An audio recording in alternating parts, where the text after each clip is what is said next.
Have you ever wondered why Scar hated Mufasa so much? We all know the story. Scar, the jealous younger brother, orchestrates his brother's death to seize the throne. But what if there's more to it? What if the real story behind their rivalry is much darker and more tragic than we ever imagined? Let's dive deep into the shadows of the Pride Lands and uncover a hidden tale, one that suggests a single look at Mufasa on a fateful day changed Scar's family and his destiny forever. To understand this, we need to go back, way back, to when Mufasa and Scar were just cubs. In the official book series, The Lion King, 6 New Adventures, we learned Scar's original name was Taka. In Swahili, Taka means dirt or trash, while Mufasa means king. Can you imagine growing up with a name like trash while your brother is literally named king? The favoritism from their father, King Ahadi, was clear from the very beginning. Mufasa was the golden child, destined for greatness, while Taka was the overlooked second son. This set the stage for a lifetime of resentment. The books paint a picture of a young Taka who wasn't inherently evil. He was just a cub desperate for his father's attention and approval. He'd tried to impress Ahadi, but every attempt seemed to backfire. One story tells of Ahadi promising to go hunting with both his sons, a rare chance for Taka to bond with his father. But then, King duties called. Mufasa, ever the responsible one, understood. Taka, however, felt betrayed and abandoned once again. This constant cycle of hope and disappointment began to harden his heart. It wasn't just sibling rivalry, it was a deep-seated feeling of being worthless in his own father's eyes. This is where our theory really takes shape. Feeling ignored, Taka started to hang out with a trio of troublemaking hyenas, Shenzi, Banzai, and Edade.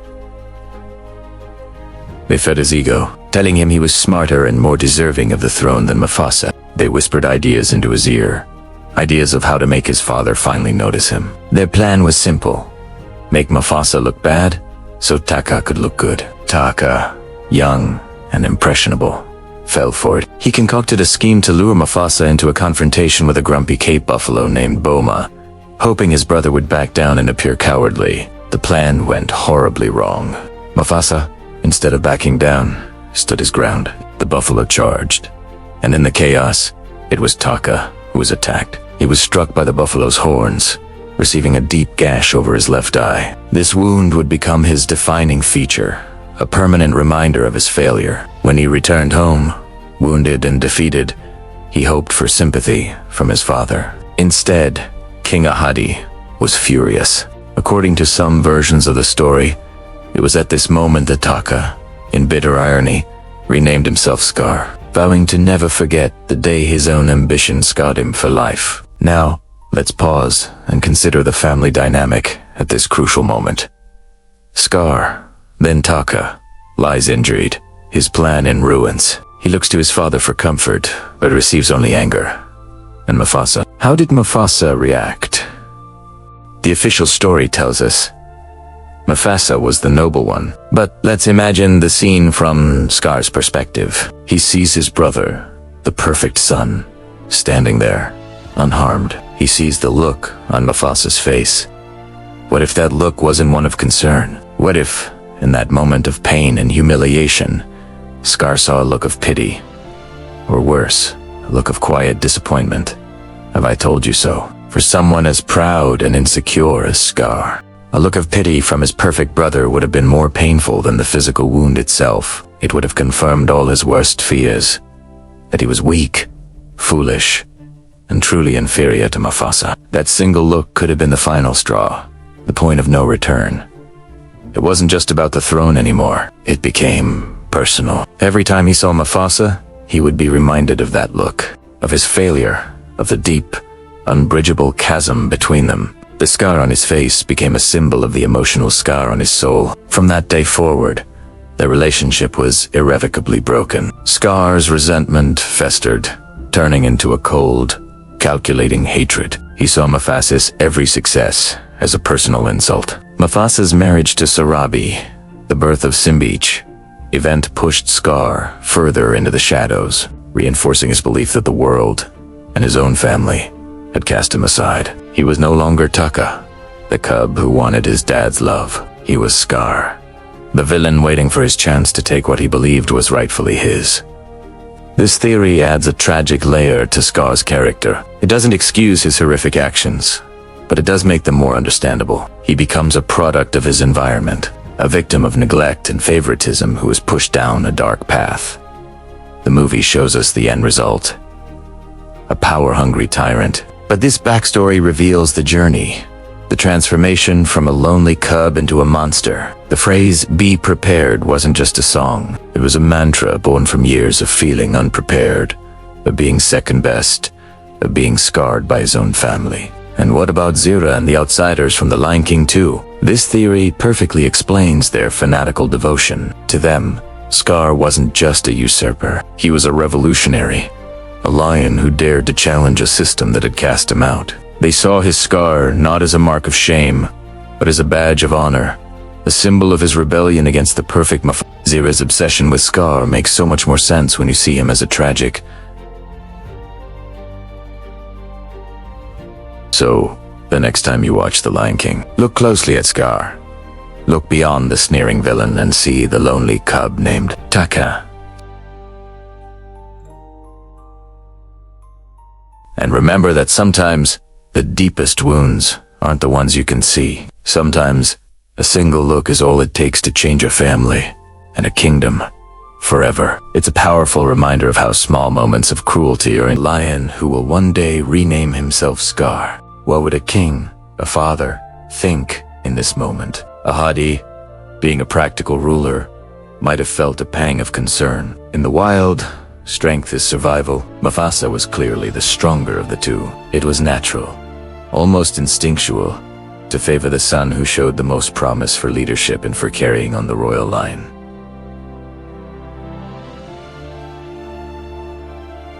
He might have thought, Mufasa will be a great king. He has the strength, the presence. And Taka, Ahadi might have seen him as the spare, the second.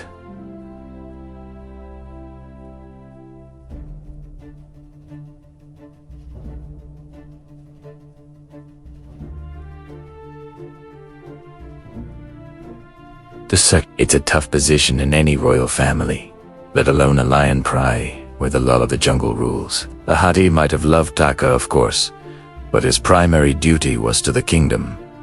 And the kingdom needed a strong leader. So, from the very first day, the seeds of a tragic destiny were sown. Mufasa was the chosen one, the golden child. Taka was the afterthought, the shadow. This initial reaction from their father could explain everything that followed. Think about it. Mufasa grew up with the full weight of his father's approval and expectations. Ahadi likely spent more time with him, teaching him the ways of a king, how to patrol the borders, how to talk to the other animals, how to read the wisdom of the stars. Mufasa was groomed for greatness, and he grew into the role perfectly. He became confident, charismatic, and noble because that's what his father saw in him from day one. Meanwhile, Taka was left on the sidelines. He probably tried to get his father's attention, to prove he was just as worthy. In the book, A Tale of Two Brothers, it's mentioned that Ahadi was often busy with royal duties and could be short-tempered. He once broke a promise to go hunting with Taka to deal with a drought in the Pride Lands, taking Mufasa along instead. Imagine how that felt for young Taka. His father chose his brother and the kingdom over him. Again, this constant feeling of being second best, of being overlooked, would have festered inside Taka. He was smart, maybe even smarter than Mufasa in some ways.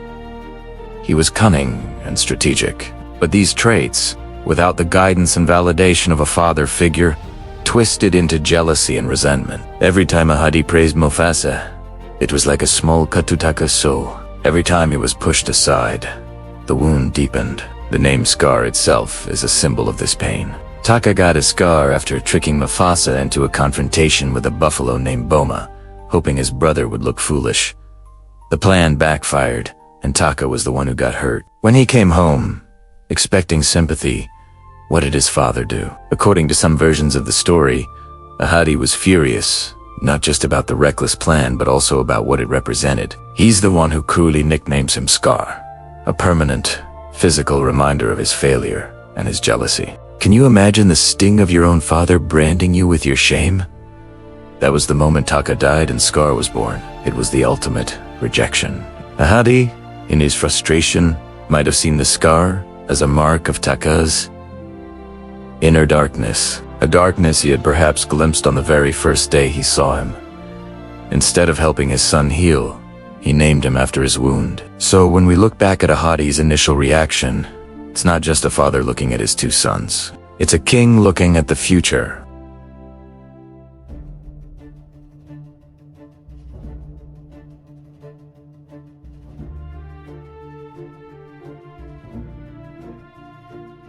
He failed to see that Taka's cleverness could have been a huge asset to the kingdom. As a royal advisor, a leader of the Lion Guard, a strategist stacker had potential, but Ahadi, blinded by the dazzling promise of Mufasa, couldn't see it, this early dynamic. This prophecy self-fulfilled by a father sets the stage for the entire tragedy of the Lion King. Scar's evil isn't born from nothing. It's cultivated over years of neglect and comparison. He wasn't born a monster. He was made into one by a family and a father that couldn't see past his brother's golden mane. Mufasa's reign, though noble, was built on a foundation of his brother's pain. And the fall of the Pride Lands wasn't just caused by one lion's jealousy.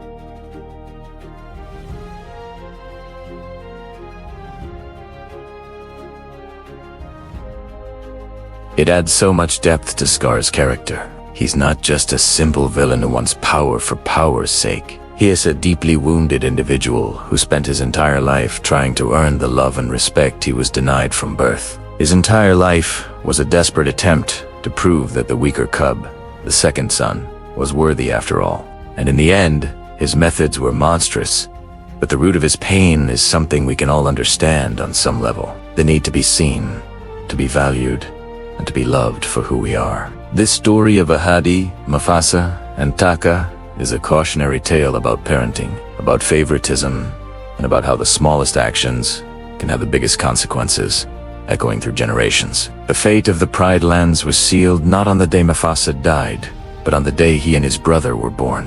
What do you think? Do you believe Ahadi's favoritism created the monster in Scar, or was Scar always destined to walk a darker path? Let me know your theories down in the comments. It's always fascinating to explore the what-ifs of our favorite stories. Thanks so much for watching and digging into this deep lore with me. If you enjoyed this, make sure to hit that like button and subscribe for more untold stories from the worlds we love. See you next time.